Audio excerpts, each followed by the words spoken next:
In Catalina Island, I got some of all things. I picked up some very cherry jelly belly jelly beans. One of my Okay. favorite jelly beans. I don't really like a whole lot of jelly beans, but Yeah. that's my favorite jelly bean. And I'm like, why am I getting this in Catalina Island? I can get it at home. Like we live down the street We from got the Jelly factory Belly, right here in Wisconsin. right? But I picked that. That was the only thing I picked up, and that was Mhm. mainly because I'm a diabetic, Okay. and I know I'm supposed to have some sort of fruity candy on me at all times. But two, it was a lot of ice cream and it was a lot of brownies and cookies and stuff, and they were huge, and they were very tempting. Okay. So I was like, I don't need to be going to diabetic shock out here Yeah. in California. So I'm gonna leave all that stuff alone, and I'm just gonna get these jelly beans. Okay. Yeah. And so, what was it like in Catalina Island when you walked off? So, if you're a person that hasn't like prepaid for excursion, were there people out on the island that were taxis available or tour providers? Catalina Island is not very big at all. Okay. But there are a lot of excursions that you can buy on the ship, but there also are a lot of their big thing out there is the golf carts. Okay. So there's like 3 or 4 stands right there when you get off the ship. Okay. That will rent you a golf cart, and you just drive the golf cart around the island. And I'm thinking of go. I'm thinking go karts. Yeah, golf carts. Okay. Yep. So we got there. You could get off as early as 8 o'clock in the morning. Okay. But most people are still just waking up. Most people are like, let me go to get some breakfast before I get off. So most people didn't get off until between 10 and 11. Okay. And we had to be back on by 3. The last tender. So Catalina Island doesn't have a dock. It's so much the around the island. The water is so shallow that the ship can't pull up to the island. Okay. So and then they have a tender that will taxi you from the ship into the island. And to me, that was the most scariest part. Going into this, I was like, I don't want to fall off the tender. I mean, I don't want to fall off the boat trying to get on the tender. And I was thinking that this tender might be one of the little small boats that was easy to capsize, but it's actually a pretty nice size thing. So once I got on, I was like, okay, well, that wasn't bad. And where the water's calm. I was the ship water I was on in was December. calm. I think we were in Cayman Islands, and because the water was so choppy, I guess it was high tide season. So when we tried to get back on the ship, it was just horrific. They couldn't get the gangway or the whatever you call it, the galley or the gangway, steps to like line up with the ship. So even when we were trying to get off, it was still like moving, and it was just a mess. People that had like canes and things like that, it was so hard for them to get up and get back on the ship because that bridge or whatever wasn't just stable enough and kept moving. So. One thing I did like is when we was getting off the tender back to the ship, if the gangway galley or whatever you want to call it, where they were scanning us and doing security checks and stuff was backed up, they would stop you from getting on the bridge. They didn't want you, I guess, because I'm pretty sure the reason is they probably had somebody hurt themselves or fall off of it before. But I thought that first off, when you see it, you like a little annoyed because everybody just want to get off. But then when you see why they stopped, and you're like, oh, okay. Yeah. But yeah, when we got to Catalina Islands, you can rent the golf carts or whatever. But we chose not to do that. We just first off, we were under impressed because we thought it was going to be much more grander than what it was. Okay. But Catalina Island is really more of a retirement community. Okay. I'm gonna put the videos up on my channel, but you can when you see them, you see actually more pictures than video, but the houses are up in hills. Okay. So we spent a lot of time looking at these houses up there. We're like, how did they get that house up there? What's holding it up there? Oh, okay. Like some of them was like really high, but it was pretty cool. And then we just walked around town a little bit, and my stepfather, he did not listen to me before he left. He's a smoker. Okay. And so I told him, I said, usually they have a shop on board where you can buy cartons of cigarettes to bring back with you, but anything before you come home, you need to make sure you have it with you before we leave. He didn't listen. So we in the airport think he got a whole pack of cigarettes because it looked like a brand new pack of cigarettes. That's my mama. The minute we get to the island, and it was literally just one cigarette in that pack. So that whole first day on the ship, he's like depressed because he can't get cigarettes. You know, while they import, they'll sell alcohol when the bar is open, but they can't sell cigarettes while the ship is in port. So you know, they kept telling him after 7 o'clock you could buy whatever because you know, even though we sell at 5:30, they have to be, you know, it takes a minute to get out of the municipality or whatever it's called, get across a certain point, and they can start selling. Yeah, out into the international waters. Yeah. And so then he goes to the different bars, and none of the bars have Newport 100. And that's what I was gonna say. I was waiting to see where we're going, but I was gonna say a lot of people I be traveling with, they want Newports, right? And like in Cozumel, they have to walk you down a little alley. They be talking, come down the alley. They don't got it down there. Come down here. Right. And I'd be like, oh my god, yeah. So if you're looking for Newports, you better take some Newports with you. Newports when you're going on these cruises. If you're Marlboro smoking, Marlboro, they had Marlboros, and I think Virginia Slims, and maybe one other Mavericks or something. So if you're a Newport person, take them before you go to them Caribbean islands. You better have them with you because you will get there and you will be depressed and mad or smoking something that you don't normally smoke. Right. We got to Catalina Island and got him his cigarettes. And when I tell you the price of the cigarettes, you're going to be like, why do people even smoke? It was like $11.50. In Mexico? No, this was in Catalina Island. Oh, is that a part of Mexico? That's part of California. Oh. So I was like, whoa. I'm like, J-Hen travel. He's schooling me. Okay, see, I told you I ain't cruised on this side, you know. So many places to go in the world, you can't know every place. Yeah, I'm thinking that's Mexico, but that's still the U.S. of A. Charging all that money for them cigarettes. Right. Okay? And a lot of people in LA actually take a helicopter over to Catalina Island, which is like a 20-minute helicopter ride, or you can take an hour local cruise over. So it's a common tourist place for people out there. Oh, you know, like that quick getaway. Okay. But yeah, we did that and we enjoyed ourselves, and so we was like really excited. The next morning we woke up in Ensenada, and when we first woke up, when we looked off, when we was in the diner, buffet, and we looked off or the Lido deck, we looked off to the sides, and we saw the hills or whatever. We looked like, wait a minute, are we still in Catalina? Because it looked so much like Catalina. They still had the huge mountains, the hills, and the houses was up in the hills. We were like, wow, this looks so much like Catalina. Okay. But we got off, and when we went to our room, we was able to see the signs for Mexico and stuff. And okay. So that was Mexico. Right. That was Mexico, and it was a decent experience. Again, we hadn't booked any excursions or anything, so we was like, okay, we're just gonna get off the boat and kind of mosey around and see what we can find. Well, all morning they started announcing we're doing this $20, this one-time $20 tour per person. So we go check it out, and for $20, they had chartered a little tour bus, open deck tour bus. Okay. So you get on the tour bus and you pretty much drive up and down the highway right there, and then they drop you off in downtown Ensenada for an hour or so to shop around, eat, whatever you're gonna do, and then they bring you back to the ship. Okay. But what we realized once we paid our $20, so it was $80 for the four of us. Once we paid that, we get down there and we start seeing people that was on the ship with us that wasn't on the tour bus with us. We're like, oh, so, and then we look and there's the cruise ship right there. You can literally almost throw a rock and hit the cruise ship. We was that close. So it was like, okay, we could have walked over here. Oh, to the shopping area? Mm-hmm. Okay, yeah, sometimes like it takes a time to learn because they try to keep you trapped too. Some of those cruise ports. So what was it like? Because I know a lot of places they'll have like it's to where you got to walk so far and you'll think, oh, ain't nothing outside of this cruise port. Or sometimes you'll pull up and you'll see all those trees. Right. And then the minute you get in a little cab, or you'd be like, wait a minute, right around the corner was a whole little town, or people out right around the corner. They got cars and bikes and all this stuff set up to where you could have, went ahead and purchased something on your own or been adventurous. Right. Wow.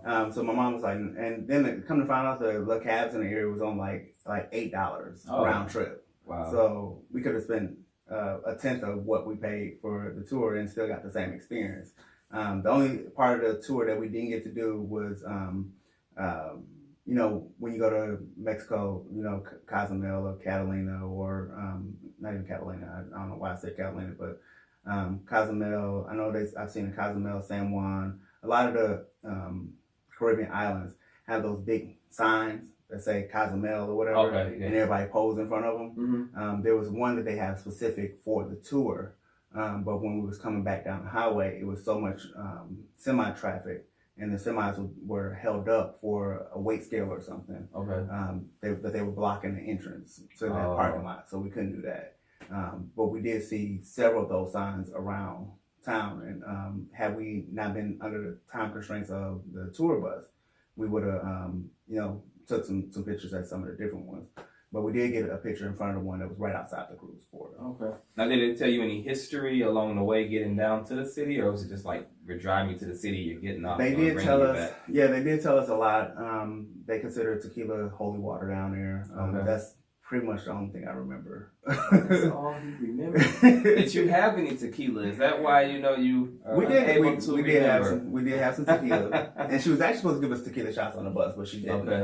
I think she forgot. But, no, the tequila shots she was supposed to give us when we got off to take the picture, and because we didn't take the picture, she didn't give us a tequila shot. But she gave us. I was kind of a bit uncomfortable on the open deck bus because. Out there it was much cooler than what we was expecting. Okay. So we did our research on the weather, so we know what to pack. And it was pretty much said that this time of the year, first week of January, is usually in the high 60s, low 70s. Okay. So we was expecting to be much more comfortable than we were here because when we left on January 5th, the temperature here was like 35 degrees. So it was okay. Well.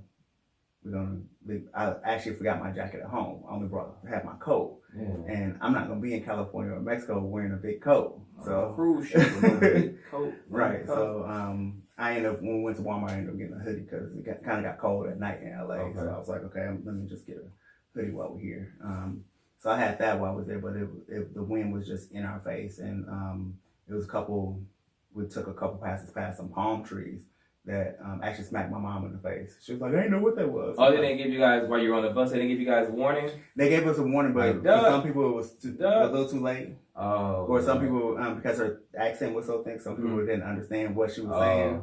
And then they got smacked in the face with that palm tree. So my mom got smacked once, and the second time her hair caught it. She had on her big wig. So Lord. Her hair caught it. It didn't pull it off, though. Okay, that's good. That's good. Walk down the street.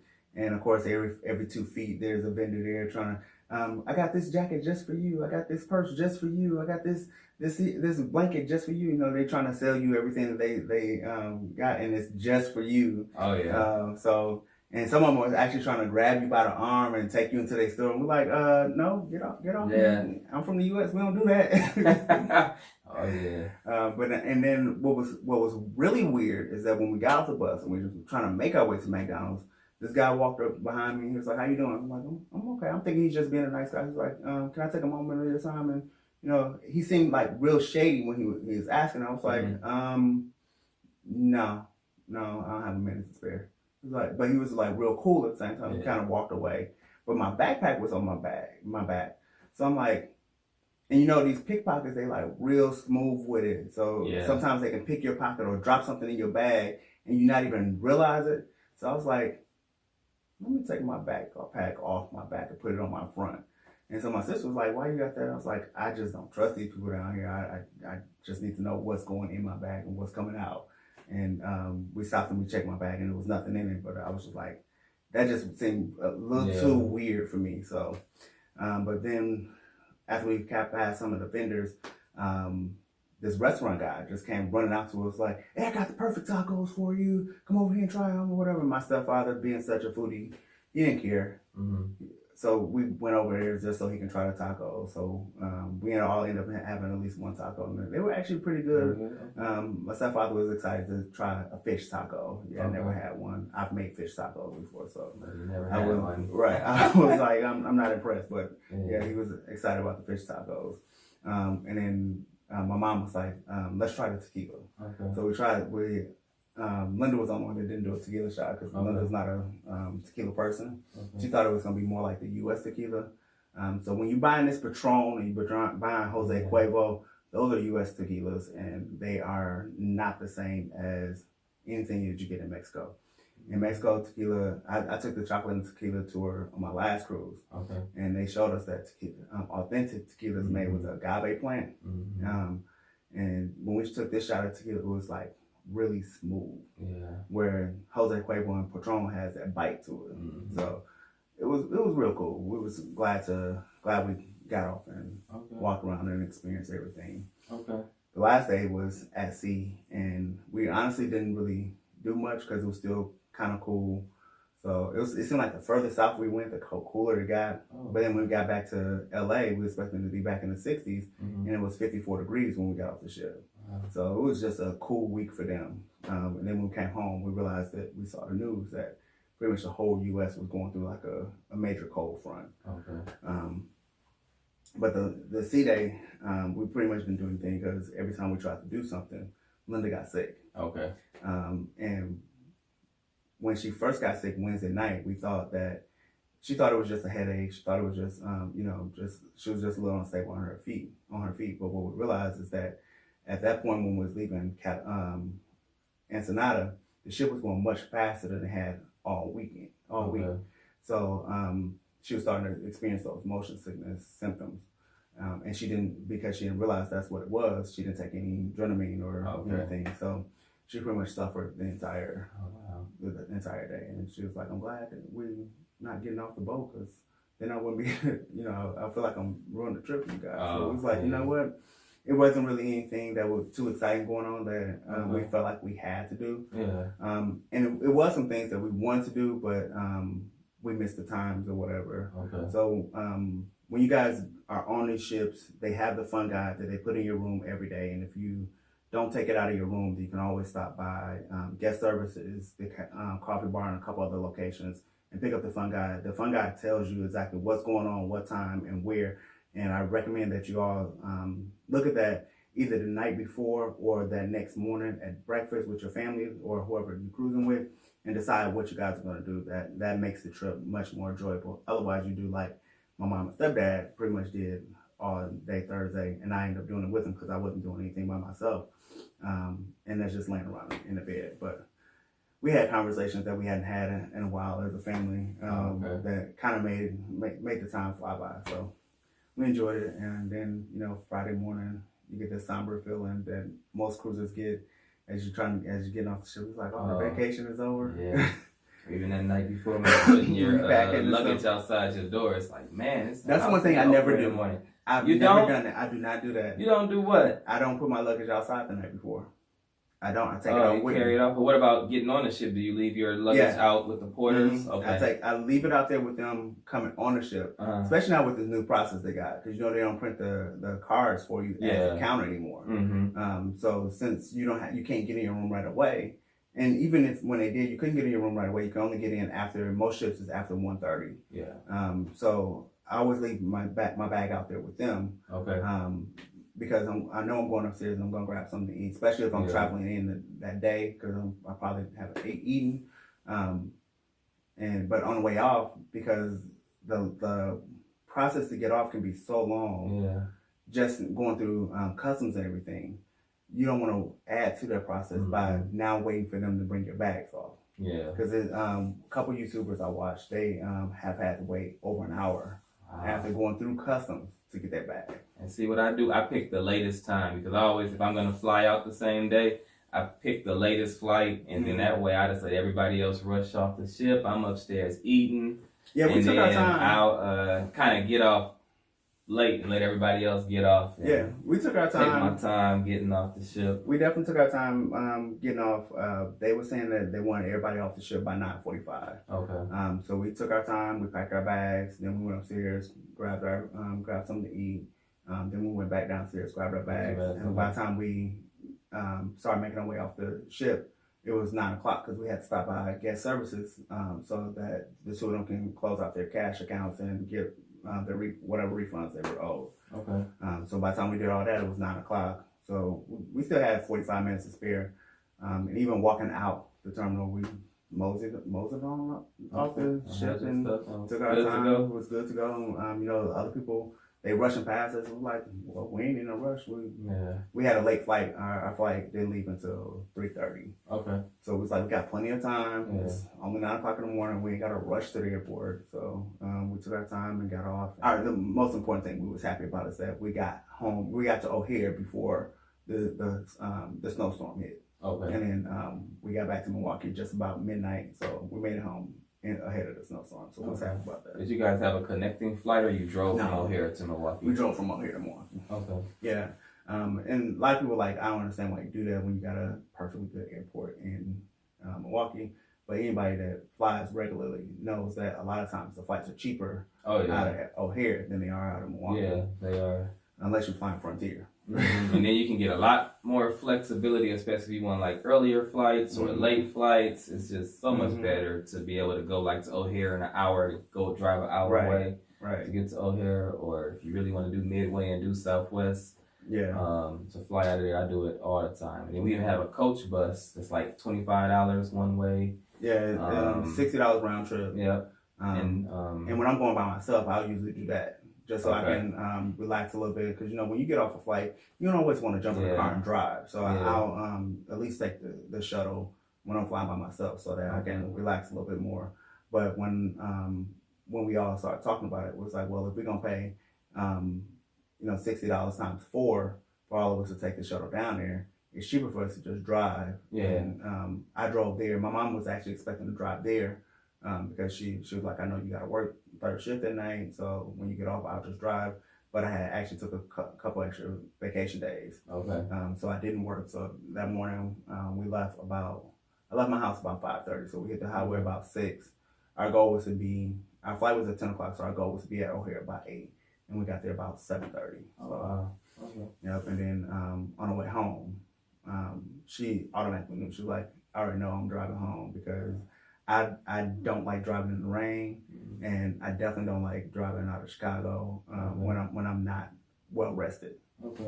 So she drove home. She did drive home. Okay. All right. Now, what about, where did you guys park there? Because the times I parked the cheapest, one of the cheapest deals I got parking for O'Hare going on a cruise was at a Hyatt. Now, we talked about that. We talked about possibly going down that Saturday night and staying at a hotel, and so we can get the cheaper parking. But then at the same time, it was like, okay, well, now we got to pay for another hotel room. So you kind of still putting yourself right back where you were if we had took the shuttle, or if we had just parked at O'Hare. So we parked at O'Hare in Lot G, which is the cheapest lot owned by the airport. And up until December 31st, it was $10 a day. As of January 1st, it went up to $15 a day. And so I'm still thinking on the previous prices. So as we go to put the ticket in to get out, I just happened to look up, and my mom was like, how much is it? And I don't know why she was looking at me instead of looking at the screen to figure out how much it was, but I just happened to look up, and I'm like, $90? And Linda was like, what, $90? It's supposed to be $60. What happened? And so I was like, you know what? I'm just ready to get home. Here's the credit card. Put it on there. Let's go. And then when I got home and I was going to call them and ask them what was wrong, that's when I saw online that it had went up as of January 1st to $15. So I was like, okay, well, we wasn't expecting that, but that's still cheaper. $90 is still cheaper than, I can't even do the math right now. 60 times 4, whatever it is, $240.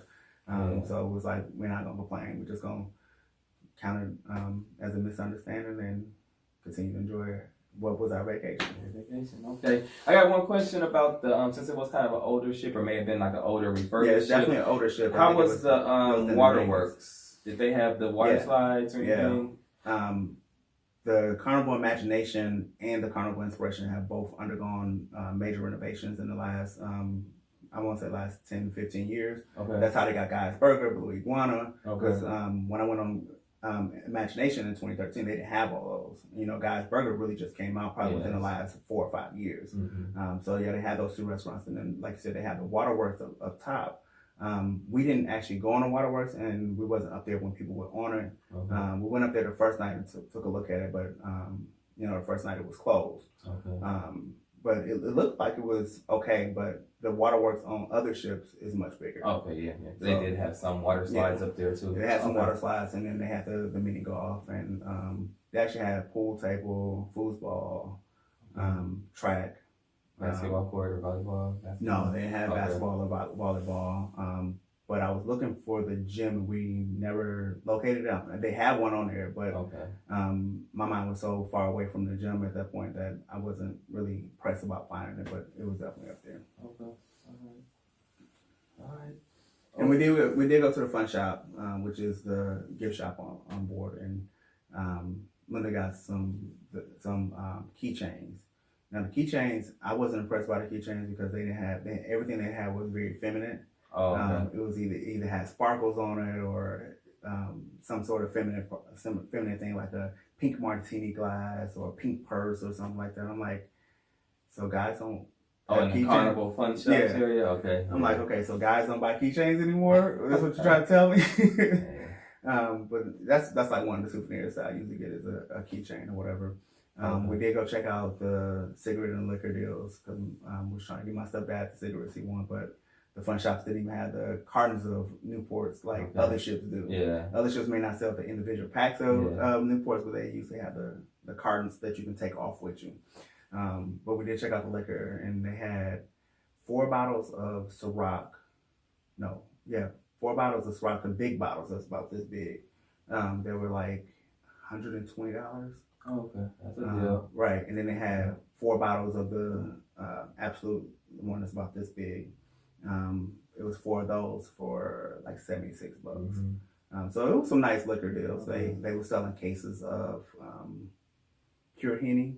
I was just gonna say something about that. Is it gold? Is it Hennessy White or gold? What is it called? White, gold. What is it? It was a Hennessy White. Pure white. Yeah. Pure white is what it was called. Yeah. So they had people will pay some big money. You bring that back to the States or your little city or something, people pay big money for that dango. And that's what they think every person drinks, especially black folks. When you be cruising or you go to Mexico somewhere, that's the first thing they be yelling, get this, Caribbean, what does that mean? Hennessy White, Hennessy White. I'm like, I don't like Hennessy. Right. Hennessy nasty, disgusting. Ain't no Henny thing could happen over here because I don't want it. But I'm thinking I might have to make me a little come up, give me some of that and come bring it back, sell it for like $100 a bottle. I mean, people be paying for it. Hennessy White. I might start bringing me back 4 bottles every time I go on a cruise. They actually had a pretty good deal on it. It'd be cheap. It was a case of it, 6 bottles for like $3.50. Yeah, and you probably can come back and make $1,000. Right. And when you buy liquor like that, obviously you can't carry that off with you because it's such a large quantity.